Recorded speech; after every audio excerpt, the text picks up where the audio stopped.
On today's episode of Gathering the Kings. Are we even friends if we haven't started talking business together? So Hey, you know what? I don't know if I've heard that, but that is, I couldn't imagine a more true statement in my life.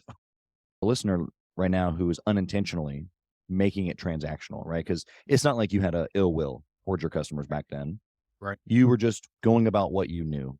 right. What can you share with them to like give them the aha that they're not transcending the transaction, or some things that they can be thinking about now, even though they may not feel transactional, but that maybe they are and they can elevate? You are listening to Gathering the Kings with Chaz Wolfe, featuring fellow 7, 8, and even 9-figure business owners who have real battle scars from business and life, but have prevailed as the king that they are designed to be. We welcome high-performing entrepreneurs to the stage in order to reveal the real of the real on what it takes to build a successful business today. We dissect the good and bad decisions they've made along the way that give a true and accurate picture of the journey of success and how you too can get there. Through this dialogue, you will learn the value of growing your network and surrounding yourself with power players and kings like today's guest. Grab your pen and notebook because we're about to dive in. What's up, everybody? I'm Chaz Wolfe, Gathering the Kings podcast. I've got Noel Fenderson here on the King stage. My brother, Noel. How we doing? Hey, Jazz, thanks for having me so much. Appreciate you. Yeah, man. Hey, I'm excited for this podcast. I'm always excited, but I'm specifically excited because we've kind of gone back and forth on this scheduling thing, and it feels like the forces were against us, but no more. No more. We finally connected. Here we are. I'm excited to tell your story, man. You've got a lot going on. And needless, should I say, you've been highly blessed and favored. So I want to get into your story. Tell us what kind of business, or in this case, maybe businesses that you have. Yeah, so we have a lot of for-profit businesses that are in the home service world. So we have a moving company, a roofing company, and a real estate company. And then we also live in the nonprofit world a lot. We've got a couple different nonprofits. One is actually tied to the brand of the for-profits. Okay. So we help. We're in Memphis, the greater Memphis area. So we serve the Memphis youth with that nonprofit. So that is Love it. tied to our for-profit companies. Love it. A lot going on there. And you kind of sound like a little bit like me, with like a little bit of here, a little bit of there, a little bit of everywhere. But I also see how you're tying it all together. And I think that you'll be able to paint a good picture for us, hopefully, by the end of this. I want to know, before we get rolling, it's Yeah. always my first question. I want to know what the deep burning desire is for Noel. Like, I know that you're after this thing. You're a king, brother. Like you just described all the cool things that you're doing for profit, nonprofit, but like really underneath it all, Mhm. what's got you up at night thinking? Man, I would say two things. One, I'm a Christian, so I'm very big with my faith, and there is a urgent spiritual need in this world that exists, Yeah. combined with a urgent physical need that exists in the world. So that's what keeps me up at night, man. I wanted to know Jesus and make him known. And I Yep. see business is a mechanism that allows me to do ministry. So Yeah. that would be the big why. That would be the big purpose of what my life is about. You know, you said something that, some of my listeners might be in alignment with, might not, I don't know, but you said that business, the platform, has given you a way to be able to serve the kingdom. And that Mhm. can mean a lot of different things to a lot of different believers or Christians. So for you particularly, what does that look like, or what does that mean for you? Because I think that a lot of maybe people maybe listening who don't know what that means are Yeah. thinking that maybe you're going around Bible thumping everybody. No, so there's a couple different ways to look at it. On one side, some people view business as a way to fund the mission. Sure. And on the other side, some people would view business as the mission. Yeah. And I would love to say that I try to live in both.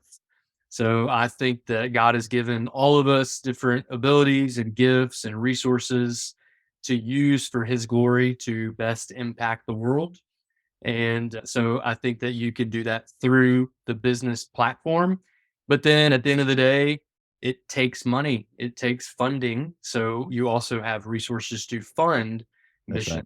missions and the need out there. So that's really what I mean by that. It's a value system as well. So it's kind of the foundation for what we do, for why we do it, going back to who I am and the Right. purpose. So how to live it out, how to treat our customers with respect. And so it's bigger than, I, I do go around share about my faith a lot, Of but course. so It doesn't look like what I had suggested at the beginning, and we're in alignment. And so some people know this about me, some people don't, but I'm going to echo what you're saying.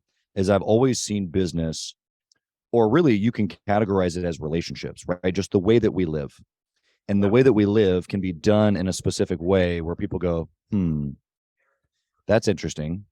He mhm, has fill in the blank and he did fill in the blank mhm, or whatever, right? And so it's just the different things that we can do or choose not to do, or the order that we do things in, or the excellent way that we do things. There's a lot of different formulas here, yeah, but it's all unto creating a and then a desire to want to know more, because maybe unlike a maybe quote unquote Bible thumper, I want to be able to be a mirror, right? I want to be able to look like the person that I'm trying to be like. yeah, You know what I mean? I don't necessarily yeah, need to convince or persuade anybody. I just need to look like him. And if mhm, I do that, if I make choices and if I treat people in or out of my business in that way, in my family, yeah. then that's probably going to cut through some of the noise. Would you agree with that? Definitely agree. I've got a really good friend as a nonprofit, and it's called Icon, which means it's the image of God. So we're Yeah. made in the image of God, and we're to reflect that image back to the world. So absolutely, Yeah. couldn't agree more. Yeah. We can go down some rabbit holes, especially, you just opened up a can there of that were created in his likeness, because I do believe that. And I believe that, here we are, two creators, like literally creating businesses and opportunities and building communities, all these things that we get to do together, even though we're separate, but we're still in the world doing it, is exactly what he's like. So I want to go into some practicals here. We'll keep it, we'll kind of reframe here for business, but Mhm. inside of the business, or maybe pick one, Mhm. I want to know of a good decision that you made that you can look back on and you can go, okay, this one thing, maybe it worked in several of the businesses, but I just want to know something super practical and we'll take it from there. Yeah, and there's so many examples I could give. I'll go back to the beginning, and this is kind of will fall in the world of marketing and branding. So when we first started, the name of our companies are under the brand My Town. So My Town it's a declaration statement. It's intentional. We want to, you can apply it anywhere in any town, anywhere in the world. Right. It's a ownership statement of, hey, this is our town. We live here, we work here, we raise families here. Take Right. ownership of your town, the give where you live type mentality. Totally. But so met this locally. Our college is the Memphis Tigers, and when we first started our first company, which was My Town Movers, our logo looked like the tiger from Frosted Flakes, and it was looking back, it's pretty comical.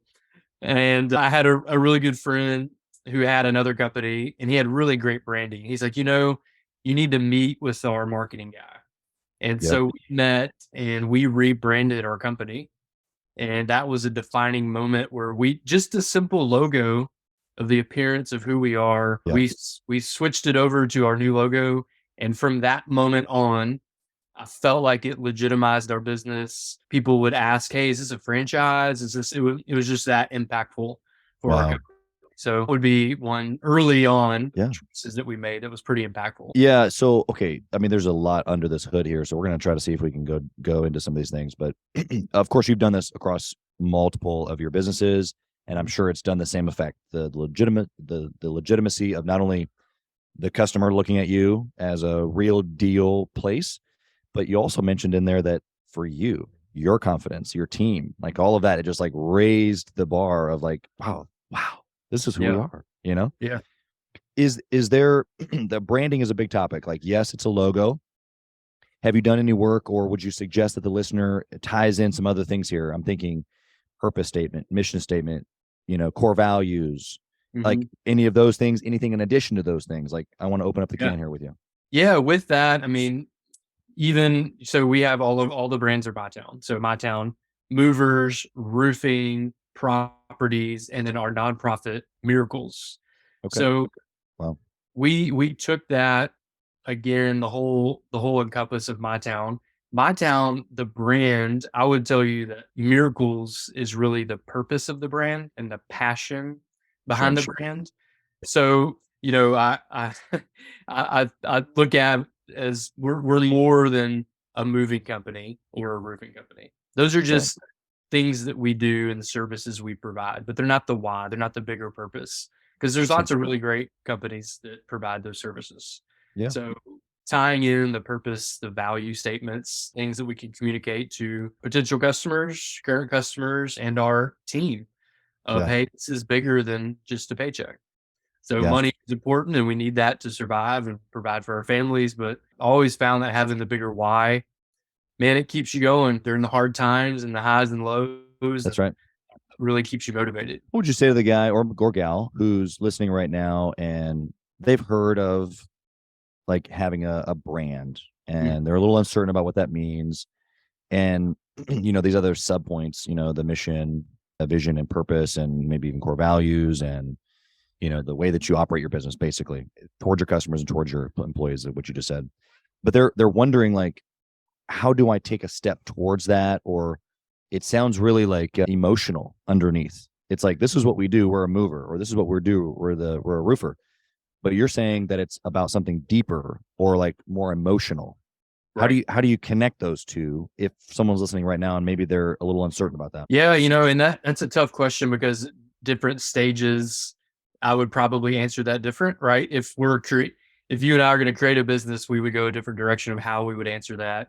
If we're an existing, business and we're thinking through that. But at the end of the day, we're really, for me, I want to get to the why and the purpose. Uh the intentionality of the name and what it Yeah. means and how it Yeah. looks and what you want to communicate with the brand and a logo. That's probably would be the direction that I would go. And answering a lot of those questions, looking down the road and beginning with the end in mind, so to say, Yeah, that's would good. be uh, where I would go with that. Yeah. I don't know if the listener heard, but I just heard you invite me into a partnership. What kind of business are we going to do, brother? Hey, what's that quote? Are we even friends if we haven't started talking business together? So That's Hey, you know what? I don't know if I've heard that, but that is, I couldn't imagine a more true statement in my life. People have often asked, I stopped the recording button, and they're like, "So tell me why you do this. Like, why are you doing this podcast?" And I go, "I get to meet you." mhm. And they're like, "No, no, no, for real." I'm like, "For real."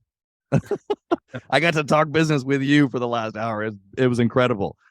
And of course, obviously that stems into things, sometimes not, but we'll keep it on the back burner for now. Never know.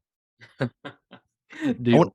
Let's flip the coin. Yeah. What was a bad choice, bad decision, something that we can stay away from? You caught some nasty bruises from that we can stay. Man, growing too fast without the right systems, processes, and leadership team in place. Yeah. So we were super grateful, I think, would you say, blessed at the beginning and favored. Yeah. And we grew pretty fast through relationships and our clientele to be able to say, hey, if let's say we move you and your family, well, we can say, hey, Chaz, we also have this company. Let us continue to serve you. So we've already developed that relationship. So we grew pretty fast and we actually had another division that we shut down because Wow. we grew so fast. We got so many customers and we had zero systems and processes and our Wow. leadership team was not experienced enough and had the know-how Yeah. to lead it. So that would be, looking back, there's a lot of heartache and loss as you're growing companies and being a part of companies and partnerships and things like that. So Right. growing too fast and choosing who you're in business with. Those would be the two biggest ones for Yeah. me. You slip that who you're in business with there at the end. Yeah. Um, and so maybe we can chat about that. But my question for you about the growth is, what were the indicators along the way that the Mhm. that the train was shaking and about to fall off that you missed, but you saw now, but you didn't see then? Man, let me give you an example. we we had a customer call us one day and said, "Hey, you guys have been maintaining my property for about 6 months, and we have never gotten a bill from you." And Oh goodness. so that, talk about indicators, we were like, man, my goodness, we didn't even have the right structure and system to Yeah. to to know that. So the red flags like that would be definitely an example. And then not being able to keep up with labor and then mechanical issues of things going Right. wrong.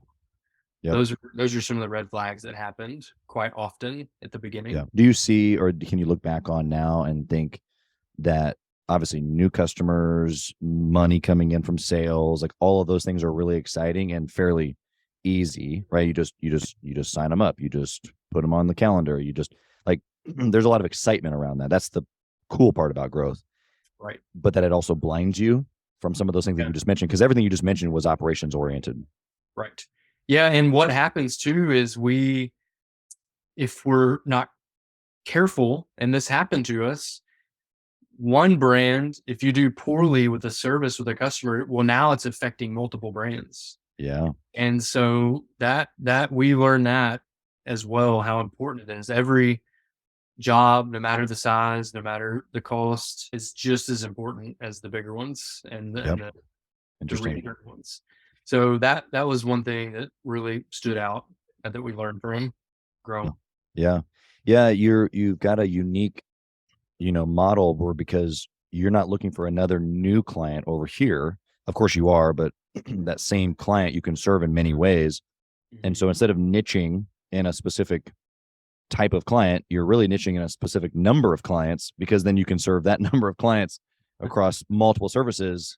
And so it's just a different way of honing or looking down on who exactly you're serving. So in that model, what I'm hearing you say is that relationships always matter, but particularly in yours, they like really, really matter because the same 100 or 1,000 clients service multiple lines for you guys. Right. Exactly. And that's so key. Just making sure you're valuing the person, the relationship as man, these are real people, these are real families that you're helping, and they're not a transaction. It's not just a Yeah, transaction, a one-time thing. And at the beginning, it was more transactional and even unintentionally. Maybe sure. we didn't even think about that or know that as much as we do Yeah. now. But how important business is and the relationship side is Yeah. super. Yeah. One last question here before we move on. That transcend word does make a difference. We've used that word in many of our businesses, transcending the transaction, transcending the ticket. We can kind of catchphrase a couple of different things there. But my question for you is that for the listener right now who is unintentionally making it transactional, right? Because it's not like you had a ill will towards your customers back then. Right. You were just going about what you knew. Right. What can you share with them to like give them the aha that they're not transcending the transaction, Mhm. or some things that they can be thinking about now, even though they may not feel transactional, but that maybe they are and they can elevate? Yeah. Well, for me, being a part of the job of the jobs from the labor side and the actual produce whatever your service you're providing, I think that is super important. And at the beginning, we were heavily involved, and then there's a season where we weren't. So you can kind of forget what it's like to be the customer and to Yep. be the employee that's serving the customer. So get deep in the business, spend the time and the days and I know as business owners it's hard to take that time and take a day off to go and be a part of what the service you're providing. But that would be one. And then talking to the customers and following up with them about how their experience was, what went well, what didn't go well. You learn so much from doing that. Yeah. And they're they will share with you gladly. They typically don't share unless you ask, unless it's Right. a really, really bad experience or a really, really good experience. Right. And so if you're looking at a scale from 1 to 10, people are gonna share if it's a 1 to 3 or if it's like a 9 or a 10. Yeah. But like the 4 to 8, experience, they're not really gonna talk about. That's And right. that's the sweet spot. You wanna talk to those people and turn those people into better experiences, and you Yeah. learn so much from doing that. Yeah. I love that. There was something I used to do with some of my retail franchises, especially for the ones that were in the city that I lived in, or when I would go and visit, I would pop in at any random time or early in the morning, but it wasn't so much necessarily popping in on the crew, but it was popping in on the store, like the actual building. And I would walk at the parking lot and I would walk the front of the store and I would as if I was going to order something. Like I walked in and I looked up towards the menu and I just tried to be the customer. Mm. And so even like, I love your point of asking the customer, but even just going through the process, Yep. actually being the customer, what's visually stimulating? Where did your eyes go? What's there that shouldn't be there, or vice versa? What did you hope that was there that wasn't? What was helpful? What wasn't helpful? So there's just so many things that you're giving right now that are just super valuable. Home service, retail, real estate, property. I mean, all of these things can be implemented into these businesses. So anything you want to add there before we move on? Man, no, I think that's great. I love that. Just being a part, putting your, it just comes down to putting yourself in their shoes and in Yeah. their shoes. And we don't do that enough because we're working on the business and in the business. And Right. Yeah. we need to Yeah. do that more, for sure. Yeah, we're stuck being busy, Yeah. and so there's intentionality in what you're talking about, because you're talking about going back down into the business, and someone might be saying, no, don't work in the business, work on the business. And it's like, no, he's not going down in it to necessarily work the truck. He's going to work the truck today because he's there, maybe, but Mhm. while he was working the truck or while he was on the job site, he was being super intentional about paying attention or asking questions, or all the things that we just got to talk about. Right. Yeah, exactly. A decision comes across your desk here, 2023. We're just talking about making great decisions, or how to, or the learning opportunities from the not so good ones.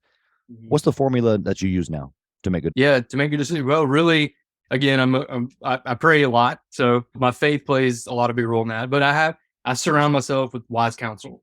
So I've got people in my life that I can take big decisions to and wrestle through that and look at the pros and cons. My wife, sometimes I'll bring her into some of those. She definitely has a gift of discernment.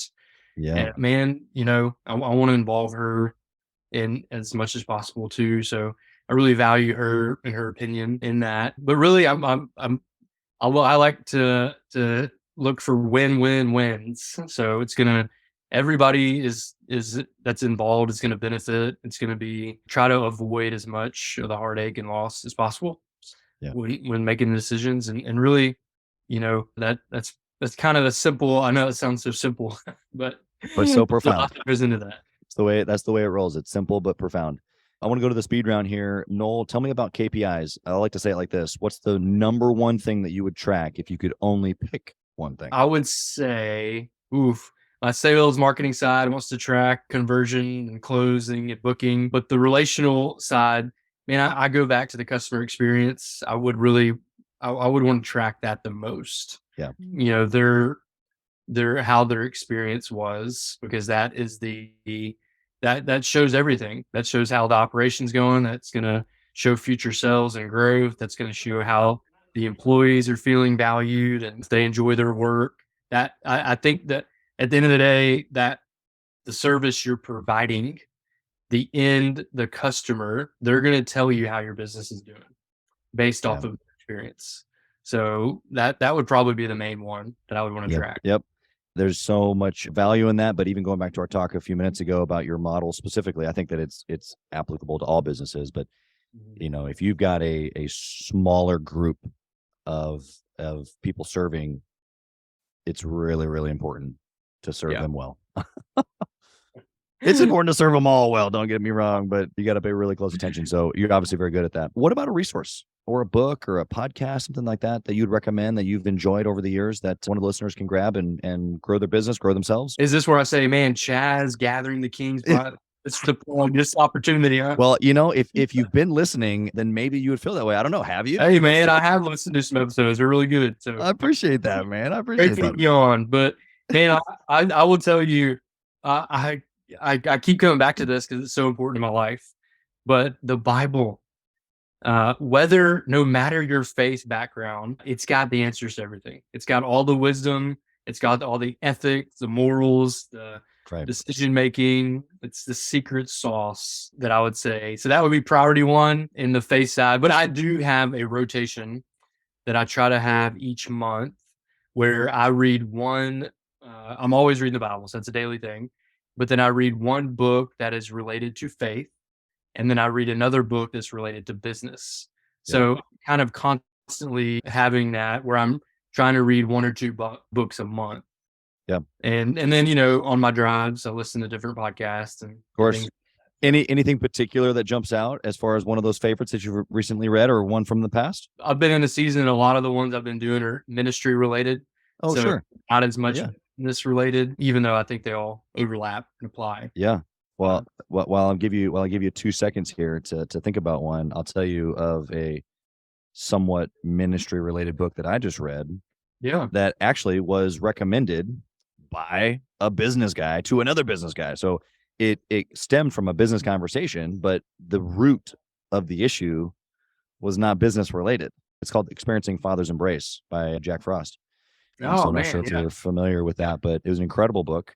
And basically what it comes down to is that we're achievers most likely because we got some wounds, and we got to work through that. And we got to figure out what the heck we're doing. Yeah. And Yeah, that's so it's so a pretty incredible when you have a different perspective of what the Father's heart really is about. And yeah. so did that buy you enough time to come up with a recommendation? Yeah, well, again, I could name 15 ministry ones, but one of the I read Extreme Ownership. I'm sure Oh you're yeah, great book. familiar with that one. Love that. Love the wisdom and their Yeah, take it from the military. Leadership Principles, who is an incredible organization of yeah, leadership. So I really enjoyed that one. That's probably one of the most recent. good stuff, man. Okay, I got a question for you about family. This was a little bit of a surprise question here, but Okay. entrepreneurs, what I have found is that we're successful because we're obsessed. Like this is just what we do. We obsess and we make things happen. But I'm not a fan of the word balance. I like work life obsession. So, Mm, following along this lane of work life obsession, I believe that being obsessed with my wife or being obsessed with my children or being obsessed with my faith or being obsessed with whatever mhm. alongside of my business is what's going to help me be successful in those areas, just like it does in my business that all the business books tell me to be. So, Yeah. my question for you is, how have you done that, even practically, Mhm. with family, kids, other organizations? You have nonprofits. Like there's a lot of things you're involved with. How do Mhm. you obsess over all of it at the same time? Yeah. So, man, that's a great question. For me, I guess that comes naturally because come from a broken home. Mm, So for me, man, that's like I want to pour everything into my family. yep. So I make them the center of everything I bring them into work things. They spend sometimes I'll let them skip school and spend the day with me and just go to work with me. I love Uh, that. on our nonprofit side and the ministry side, we will bring in so we're very guarded with our calendar. We try to get at least 5 or 6 meals around the dinner table as a family some Mm, each week, yeah. and I'll bring them into conversations of, "Hey, who do we help? Here's all these people. Let's pray about it. Let's figure out," Yeah. and let the kids speak into that. Tell That's them cool. stories about who we're helping and Yep. what's going on. So they're really involved. So that's I'm super intentional with that. Love that. And that's been a way for me to keep aligned and focused. For Yeah, it's good, man. It's good. I think that I haven't met one single entrepreneur who hasn't answered that question with "I'm working on it." Right? Like you've got some great stuff. I've got some great stuff that I follow, but I think that we would both, if we're being honest for the listeners, is that even though we might be obsessed with our family and we're both, it sounds like we're both extremely intentional about that time and the things that we're building into our families and children specifically. It takes intentionality, focus, it takes effort. yeah, it does. So It really does. what do you think about intentionally, since we're on that word, masterminding or networking with other entrepreneurs? Man, I love that. I do that a lot. It's so valuable to learn from other people in different industries. Yeah, It's funny too because it makes you feel like, man, we all pretty much have the same issues and problems and challenges. It that's right. just looks different of who we're serving and how we're serving them.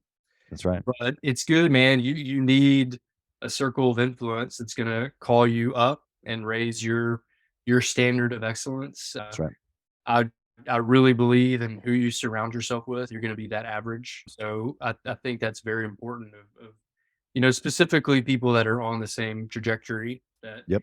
everything that you're talking about, they care about being a good husband, they care about being a good Right. father, they Yep. care about being a good leader, they Yep. care about providing for the community. So if you're constantly gathering with people like that, they're gonna elevate you. They're gonna call you up. And Yeah. so Yeah. important. Yeah. The specifics of those things that you mentioned, I agree with. It can't just, well, it can be, I guess, for some. For me, which it sounds like very similar to you, it's not let me just get with somebody who has a lot of money, or let me get with somebody who's a great dad, or get with somebody like I want to get with people who are trying to do all of those things, you know. Yes. Yeah. And I think that's actually the uniqueness about an entrepreneur is that for guys like you and I, even more so, because we have multiple different businesses, regardless, even if a guy only has one or a lady only has one, then they have their family, then they have their spouse, and then like there's just a lot going on in an entrepreneur's life, and it looks completely different than pretty much anybody that walks the face of this planet. Yeah. So I think that the value there, what you were very, very specific about, this is who I would want to spend time with. I think that that's spot on, actually. So I'm going to encourage the listener to heed to your advice on that. I got one last question here for you, Noel. Are you ready, my brother? Let's do it. If you could whisper in the younger Noel's ear, what would you say? How young are we talking? You name it.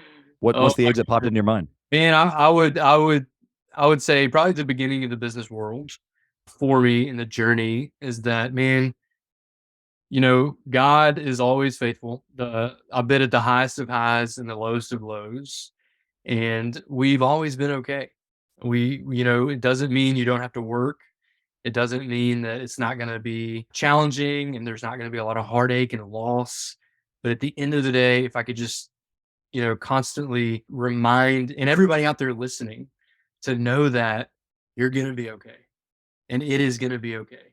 And as long as you keep working as hard as you can and pursuing that you're going to be fine. So, man, no matter how many times you say that, the moment that trials come, my knee-jerk reaction is, man, what's going on? And if you're not careful, you could feed your mind with all these negative things. And man, so that's what I would say, just to keep that on the forefront of your mind. So like I lied. That wasn't my last question. I'm sorry.